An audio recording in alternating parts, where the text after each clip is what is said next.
Hello everyone, स्वागत है आपका एडू प्लस वन के एक और वीडियो में। पिछले वीडियोज में हमने बेसिक मैथमेटिक्स के अंदर नंबर सिस्टम के बारे में पढ़ाई की थी। अभी अपन एलसीएम एंड एचसीएफ के बारे में थोड़ा सा जान लेते हैं। ये चीज़ें आपको बचपन से ही पता होगी।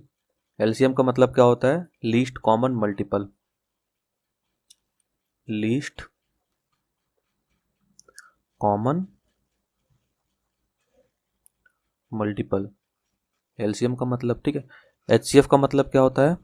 Highest common factor.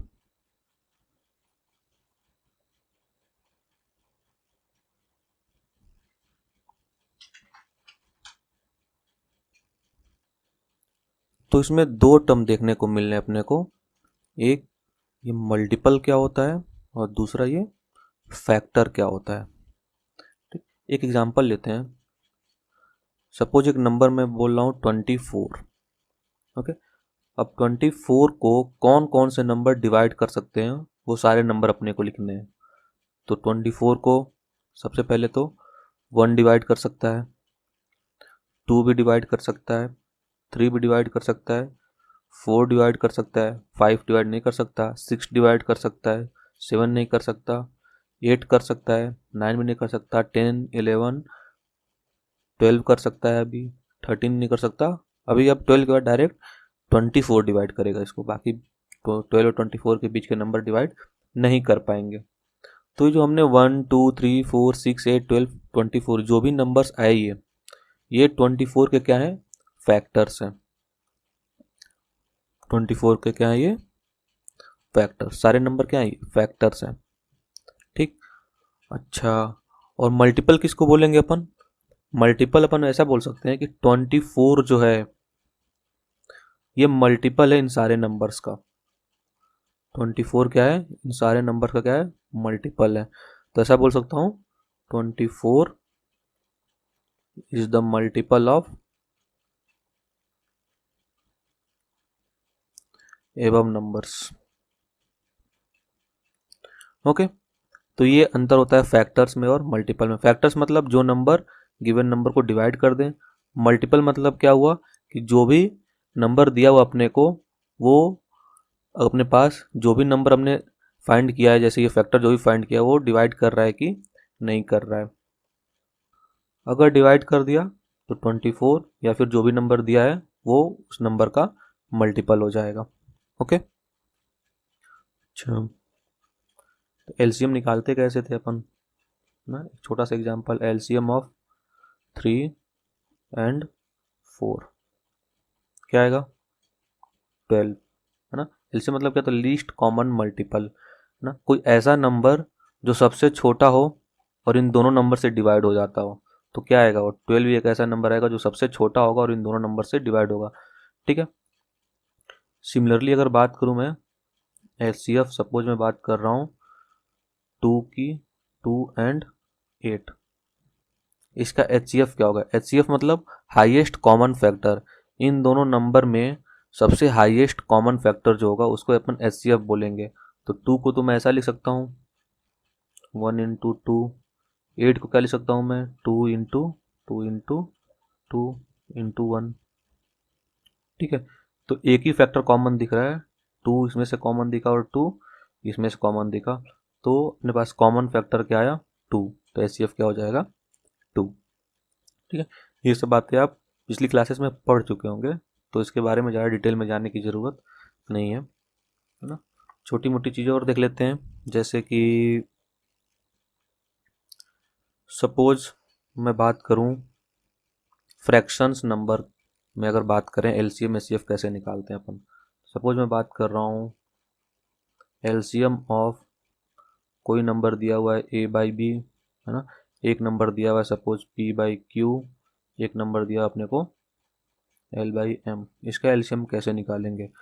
सिंपल सा, अगर ऐसा कुछ दिया होता है तो अपने को क्या क्या काम करना है? एलसीएम लिखना है न्यूमरेटर्स वाले नंबर का, ए, पी और एल का एलसीएम। और डिनोमिनेटर में क्या लिखना है अपने को? जो डिनोमिनेटर में नंबर्स लिखे हैं उसका एचसीएफ लिखना है, बी, क्यू m। ठीक है, एग्जाम्पल तौर पे अगर मैं बात करूं, एलसीएम ऑफ 10/5 ऐसा लिख दिया, 3/2 लिख दिया, 4/15 लिख दिया सपोज। ठीक है, तो अपने को इसका एलसीएम निकालना है, तो कैसे निकालेंगे अपन, LCM of 10, 3, 4 divide by HCF of 5, 2 and 15। तो ऊपर क्या एलसीएम मिलेगा अपने को, 10, 3 और 4 का एलसीएम क्या मिलेगा, 60। और इसका एचसीएफ क्या मिलेगा, 5, 2 और 15। सबसे बड़ा कॉमन फैक्टर क्या आएगा, 1 आएगा, क्योंकि 1 इंटू 5, 1 इंटू 2, 1 इंटू 3 इंटू 5, तो सबसे कॉमन में सबसे बड़ा कॉमन क्या मिलेगा अपने को, 1 मिलेगा। ठीक है, तो ये 60 आंसर आ जाएगा इसका। ओके, अच्छा एग्जाम्पल के तौर पे अगर मैं बात करूं, सपोज इसको मैं 10 कर देता हूं। ठीक है, 3/10 लिखा हुआ है ये, तो 3/10 अगर लिखा हुआ है ये, तो यहाँ पे 10 आ जाएगा। ठीक है, तो उसका एलसीएम तो 60 आएगा। अब एचसीएफ में क्या अंतर आएगा बताओ, 5 को मैं 1 इंटू 5 लिख सकता हूँ, 10 को 2 इंटू 5 लिख सकता हूँ, और 15 को 3 इंटू 5 लिख सकता हूँ। तो जो सब कॉमन मिल रहा है, तीनों में क्या कॉमन मिल रहा है, 5 कॉमन मिल रहा है। तो यहाँ पे एचसीएफ क्या आएगा, 1 ना आके 5 आएगा। ठीक है, तो आंसर क्या आ जाएगा अभी, 12। ठीक है ना, ऐसा अपन करेंगे। अच्छा, अगर इसको मैं सिंप्लीफाई भी कर दूं, ये 2 दिख रहा है ना, ये 10/5 क्या लिखा हुआ है, 2 लिखा हुआ है। तो अगर मैं इसको सिंप्लीफाई भी कर दूं तो अपना आंसर कोई चेंज होने वाला नहीं है, क्योंकि अभी एलसीएम क्या बन जाएगा, 2/1, 3/10, 4/15। इसका एलसीएम निकालना है अपने को, तो कुछ चेंज नहीं आएगा। कैसे नहीं आएगा, LCM of 2, 3, 4 divide by HCF of 1, 10, 15। ठीक है, क्या आ जाएगा, इसका एलसीएम 12 दिखेगा अपने को। और अभी हाईएस्ट कॉमन फैक्टर क्या मिलेगा, 1, 10, 5 में, इन दोनों में तो 5 कॉमन मिल जाएगा, बट ये 5 कॉमन नहीं दे पाएगा, तो 1 ही कॉमन मिलेगा तीनों से मिला के, तो 1 कॉमन मिल जाएगा, तो अभी भी आंसर 12 ही आएगा। ठीक है, तो सिंप्लीफाई करने से कोई फर्क नहीं पड़ने वाला। अच्छा, अगर ऐसे ही एचसीएफ पूछ दिया जाए फ्रैक्शन नंबर का, तो क्या करेंगे अपन, तो बस बेसिक सा वही फॉर्मूला अपने पास याद रखना है। एलसीएम के लिए न्यूमरेटर में एलसीएम लिखते थे, एचसीएफ के लिए न्यूमरेटर में एचसीएफ लिख देंगे। HCF of A by B suppose number है, पी बाई क्यू नंबर है, suppose L by M number है। क्या हो जाएगा ये, न्यूमरेटर में तो एचसीएफ चला जाएगा अभी न्यूमरेटर्स वाले नंबर का, ए पी एल का, और डिनोमिनेटर में एलसीएम लिख दूंगा मैं, बी क्यू और एम का। ठीक है, ऊपर वाला एग्जांपल आपको कर लेना, समझ लेना एक बार। ओके, अच्छा अब सबसे इंपॉर्टेंट बात यहाँ पे, LCM and HCF of irrational numbers. ठीक है, अभी तक हमने A by B, P by Q, L by M जो भी लिया था, A B, A integer, B integer, P integer, Q integer, L integer, M integer, सभी इंटीजर थे, तो ए बाई बी क्या बनता था, रेशनल रेशनल रेशनल। अभी तक हम रेशनल नंबर्स का एलसीएम या फिर एचसीएफ कैलकुलेट कर रहे थे। अभी इर्रेशनल नंबर हो तो उस केस में क्या करेंगे, तो इसके लिए सबसे पहले तो एक पॉइंट नोट कर लो। नोट क्या करना है अपने को, कि अगर सपोज एलसीएम दिया हुआ है, ए और बी कोई नंबर है, उसका एलसीएम अगर सी आ रहा है, ठीक है, तो जो भी एलसीएम आया सी, अगर उसे मैं एक नंबर से डिवाइड करूं, पहले वाले से सी बाई ए, या फिर सी को मैं बी से डिवाइड करूं, तो वो दोनों ही कोई ना कोई इंटीजर आने चाहिए।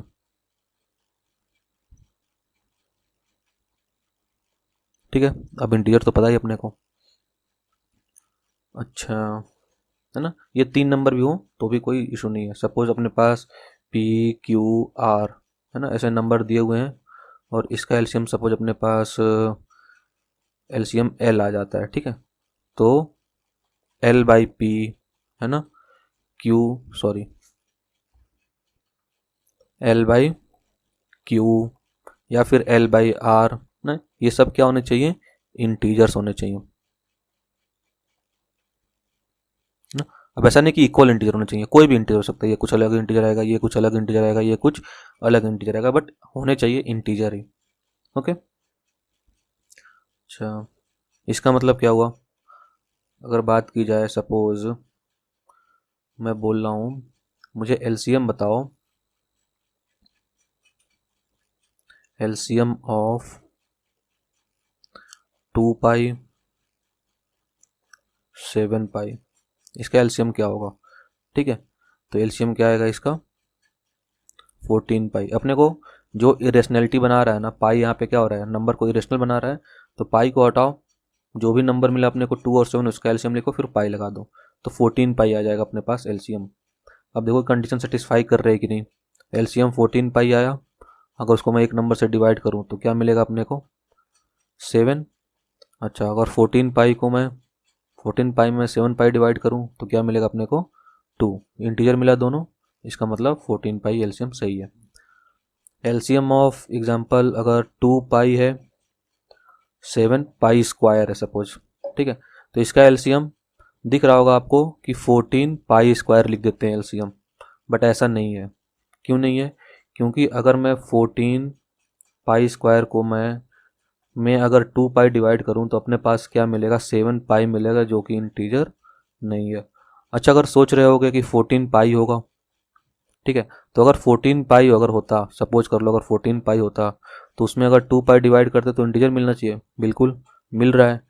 लेकिन अगर 7 उसी 14 पाई को 14 पाई में अगर 7 पाई स्क्वायर डिवाइड करूँ मैं, तो अपने को 2/पाई मिलेगा, और जो कि इंटीजर नहीं है, तो दोनों ही इंटीजर होने चाहिए। तो इन दोनों में से कोई सा भी एलसीएम नहीं है, मतलब इसका एलसीएम पॉसिबल ही नहीं है, ठीक है। अच्छा एक कंडीशन और लिख सकते हैं अपन इसमें कि सपोज अगर दो इरेशनल नंबर्स दिए हुए हैं, सपोज इफ एक्स वाई दो नंबर दिए हुए हैं, वो क्या है इरेशनल, ठीक है, देन देयर एलसीएम एग्जिस्ट, उसका एलसीएम एग्जिस्ट करेगा कब, जब इन दोनों को अगर डिवाइड करूं मैं x/y, क्या एक रेशनल क्वांटिटी है q, q किसको बोलते हैं अपन, रेशनल क्वांटिटी को। आई बात समझ में, x/y रेशनल है तो y/x भी क्या आएगा, रेशनल ही आएगा, ठीक है। तो अभी ये जो ऊपर वाले दोनों एग्जाम्पल लिए हैं, एक एग्जाम्पल लिया था मैंने 2 पाई 7 पाई का, तो इसमें अगर डिवाइड करूं तो 2/7 क्या आ रहा है, एक रेशनल क्वांटिटी आ रही है, इसका मतलब इसका एलसीएम पॉसिबल है। सेकंड एग्जाम्पल में कुछ ऐसा किया था क्या, 2 पाई और 7 पाई स्क्वायर, तो डिवाइड करने पे क्या आएगा 2 pi divide by 7 pi square, क्या आ जाएगा अपने पास, पाई से एक पाई कैंसिल होगा, 2/7 पाई, ठीक। ऊपर में इंटीजर, नीचे में इंटीजर नहीं लिखा हुआ, 7 पाई क्या है इंटीजर नहीं है, 7 तो इंटीजर है बट पाई क्या है इंटीजर नहीं है, तो अपने पास क्या आ जाएगा ये एलसीएम नॉट एग्जिस्ट, ठीक है ना। अच्छा एक एग्जांपल और देख लेते हैं, वैसे 3 नंबर के लिए भी दे सकते हैं कि किसी भी दो को पकड़ के डिवाइड करें तो रेशनल आने चाहिए। अगर सपोज 3 नंबर इरेशनल है अपने पास, 4 नंबर रिलेशनल है, तो दो दो का पेयर बना लो, सभी पेयर अगर डिवाइड करते हैं अपन तो रेशनल आने चाहिए, तो उसका एलसीएम एग्जिस्ट करेगा, ठीक। सपोज एक एग्जांपल लेता हूं मैं 7√2 √8 और 2√2, बताओ इसका एलसीएम क्या होगा, find LCM of these numbers, है ना। तो ये तो 7√2 ही लिखा हुआ है ना। इसको अगर कंसिडर किया जाए तो ये शायद 2√2 लिखा हुआ है और आगे में एक 2√2 दिया हुआ है, ठीक है। तो इनका तो एलसीएम 2√2 ही आ जाएगा, दोनों एक ही नंबर लिखे हुए हैं। अच्छा, इन दोनों का एलसीएम क्या आ जाएगा फिर? अभी तीनों की एलसीएम की बात करें अगर, 7√2, 2√2, 2√2, तो अगर मैं बात करूं तो √2 इरेशनल बना रहा है इस नंबर को, √2 इस नंबर को भी इरेशनल बना रहा है और इस नंबर को भी इरेशनल बना रहा है, मतलब सारे नंबर इरेशनल हैं। तो किसी भी दो पेयर को पकड़ लूं और डिवाइड करूं तो वो रेशनल अगर आता है तो एलसीएम एग्जिस्ट करेगा। तो 7√2 डिवाइड बाई 2√2, 7√2 डिवाइड बाई 2√2, √2 से रूट कैंसिल, 7/2 आया और ये सही बात है, रेशनल है ये। वैसे ही 2√2 डिवाइड करूँगा 1 आ जाएगा, रेशनल बनेगा। 2√2 7/2 डिवाइड करूँगा, रेशनल बनेगा, मतलब इसका एलसीएम तो एग्जिस्ट करेगा। और क्या आएगा? जो भी इरेशनल क्वांटिटी है उसको भूल जाओ। अभी जो अपने पास बचा 7, 2 और 2, उसका एलसीएम लिखूंगा तो क्या आएगा? 14, और बाकी जो √2 इरेशनल था वो √2 लग जाएगा यहाँ पे, तो 14√2 आएगा अपने पास एलसीएम। और 14√2 में तीनों नंबर से किसी से भी डिवाइड कर लूँ कोई ना कोई इंटीजर बनेगा ये, अगर एलसीएम सही है तो। देख लेते हैं, 7√2 से डिवाइड किया मैंने तो 2 बना, सही है। 2√2 से डिवाइड किया तो 7 बनेगा, सही है, इंटीजर, ठीक है। तो इसका एलसीएम आ जाएगा 14√2। एक एग्जांपल ले लो, सपोज 5e², ई याद है ना, नेपियर कांस्टेंट है ना, वो भी इरेशनल क्वांटिटी होती है। 5e², 7e² ना, 49e², इसका एलसीएम क्या होगा? ठीक है, तो इनमें से किसी दो नंबर को अगर मैं डिवाइड करूं तो रेशनल नंबर बन रहा है 5/7, e² कैंसिल आउट हो जाएगा। 7/49 मतलब 1/7, e² कैंसिल आउट हो जाएगा। 5/49 e² कैंसिल, तो एलसीएम तो एग्जिस्ट करेगा। एलसीएम क्या होगा इसका? e², यही इरेशनल बना रहा है तो e² को अपन यहाँ लगा देते हैं और 5, 7 और 49 का एलसीएम लिख देते हैं अपन। क्या आएगा 5, 7 और 49 का एलसीएम? तो क्या आएगा 5, 7, 49। इसका एलसीएम कैसे निकालेंगे अपन? बचपन में सीखा था ना, 5, 1, 7, 49, 7, 1, 1, 7, 7, 1, 1, 1, तो क्या आ जाएगा 5 × 7 × 7, 49 मल्टीप्लाइड बाई 5 जाएगा 245e², ये एलसीएम हो जाएगा इसका। ओके, तो आई होप एलसीएम एचसीएफ समझ में आ गया होगा। अभी एचसीएफ के लिए क्या करते हैं? एचसीएफ के लिए अपन कॉमन फैक्टर देखते हैं ना। एचसीएफ के लिए क्या करते हैं अपन? कॉमन फैक्टर देखते हैं। अब कॉमन फैक्टर देखते हैं तो अगर कुछ नहीं मिलता अपने को कॉमन फैक्टर, तो 1 तो रहता ही है कॉमन फैक्टर, ठीक है। तो ऐसे इरेशनलिटी केस में एचसीएफ अपन 1 लिख सकते हैं, लेकिन एलसीएम के केस में अपने को देखना पड़ेगा कि इरेशनलिटी किसकी वजह से है, जिसकी वजह से है उसको मैंने साइड में लिखा और बाकी जो नंबर्स बच रहे हैं उसका एलसीएम लिख दिया, ठीक है। अच्छा, एक तरीके से अपन डायरेक्ट भी निकाल सकते हैं। डायरेक्ट क्या? बस अपन देख लें कि इरेशनलिटी जो आ रही है किसकी वजह से आ रही है, और जो भी वजह है वो सेम होनी चाहिए सारे नंबर में। जैसे यहाँ पे √2 की वजह से थी तो इसमें भी √2 है, इसमें भी √2 है। यहाँ पे e² की वजह से थी तो इसमें भी e² है, इसमें भी e² है, इसमें भी e² है। अगर इरेशनलिटी का टाइप हटा तो एलसीएम एग्जिस्ट नहीं करेगा, है ना। जैसे कि 2π 7π² एलसीएम एग्जिस्ट करेगा क्या? यहाँ पे इरेशनलिटी पाई की वजह से, यहाँ पे π² की वजह से एलसीएम नहीं एग्जिस्ट करेगा। 7√2, 5√2, 9√2 एलसीएम एग्जिस्ट करेगा क्या? √2 की वजह से इरेशनलिटी, √2 की वजह से √2, हर जगह √2 ही दिख रहा है, एलसीएम एग्जिस्ट करेगा, इसका एलसीएम एग्जिस्ट करेगा, है ना। जैसे कि 3√π है ना, रूट में π³, फिर 4√π एलसीएम एग्जिस्ट करेगा क्या? अच्छा, इसमें देख लेते हैं क्या लिखा है ये 3√π, इसको ध्यान से देखो तो क्या लिखेगा ये π√π लिखा होगा, ठीक। और ये क्या लिखा है 4√π। अब ये रेशनल नंबर बनेगा जब रूट पाई हटा देंगे, तो इसमें रूट पाई हटाएंगे तो पाई बाहर निकलेगा और वो इरेशनल नंबर। ठीक है, तो रेशनल और इरेशनल नंबर का कभी एलसीएम एग्जिस्ट नहीं करता है। तो इम्पोर्टेंट पॉइंट क्या है कि LCM of rational and irrational number does not exist. समझ में आई ना? तो ये 3 रूट पाई और 4 रूट पाई केवल होता, तो रूट पाई की वजह से ये रेशनलिटी है, तो 3 और 4 अपने पास रेशनल दिख रहे हैं ना, तो इसका 12 रूट पाई एलसीएम आ जाता है। बट यहाँ पे क्या है कि 3 रूट पाई है और पाई रूट पाई है, तो ये रेशनल बनता अगर रूट पाई नहीं रहता, तो यहाँ पे रूट पाई नहीं रहता तो पाई केवल बचता और वो इरेशनल है, तो ये एलसीएम एग्जिस्ट इसका नहीं करेगा। ठीक है, तो आई होप समझ में आ गया होगा एलसीएम एचसीएफ क्या होता है। ठीक है।